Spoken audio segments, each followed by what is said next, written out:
School থেকে বাড়ি ফেরার সময় রায়গঞ্জের হাতিয়া হাই স্কুলের ছাত্রীকে অপহরণ ও নেশা জাতীয় সামগ্রী খাইয়ে গণধর্ষণ। তার অশ্লীল ছবি মোবাইলে তুলে রেখে দেয় এবং অশ্লীল ছবি সোশ্যাল মিডিয়ায় ভাইরাল করে দেওয়ায় ব্ল্যাকমেল করে ওই নাবালিকার বাবাকে। এখানেই শেষ নয়, মেয়ের সম্ভ্রম বাঁচাতে বাবাকে দিতে হয় 7 লক্ষ টাকা।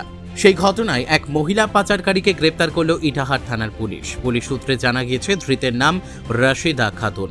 অভিযুক্তের বিরুদ্ধে ভারতীয় ন্যায় সংহিতা আইনের 137(2), 140(3), 351(2), 303(2) সহ পক্সো ধারায় মামলা রুজু করেছে পুলিশ। এদিন অভিযুক্তকে রায়গঞ্জ মুখ্য বিচার বিভাগীয় ম্যাজিস্ট্রেট আদালতে তোলা হলে বিচারক 14 দিনের জেল হেফাজতের নির্দেশ দেন।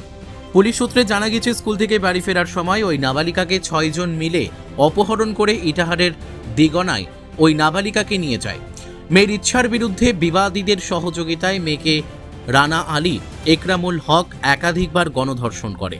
5 নম্বর বিবাদী রিমা খাতুন নগ্ন ছবি তুলে রাখে। গতকাল বিবাদীরা ওই নাবালিকা মেয়েকে অচৈতন্য অবস্থায় ইটাহারের কেউটাল গ্রামে ঢোকার আগে রাস্তায় ফেলে দিয়ে চলে যায়। পথচলতি মানুষজন দেখতে পেয়ে পুলিশকে খবর দেওয়ার পাশাপাশি ওই নাবালিকার পরিবারকেও খবর দেওয়া হয়। এরপর নাবালিকাকে উদ্ধার করে রায়গঞ্জ মেডিকেল কলেজ ও হাসপাতালে ভর্তি করার ব্যবস্থা করা হয়। এই ঘটনায় মেয়ের বাবা গতকাল রাতে ইটাহার থানায় লিখিত অভিযোগ দায়ের করলে অভিযোগের ভিত্তিতে এক মহিলা সহ 2 জনকে গ্রেপ্তার করে ইটাহার থানার পুলিশ। রায়গঞ্জ থেকে বিথিকা পালের রিপোর্ট, কুলিক নিউজ।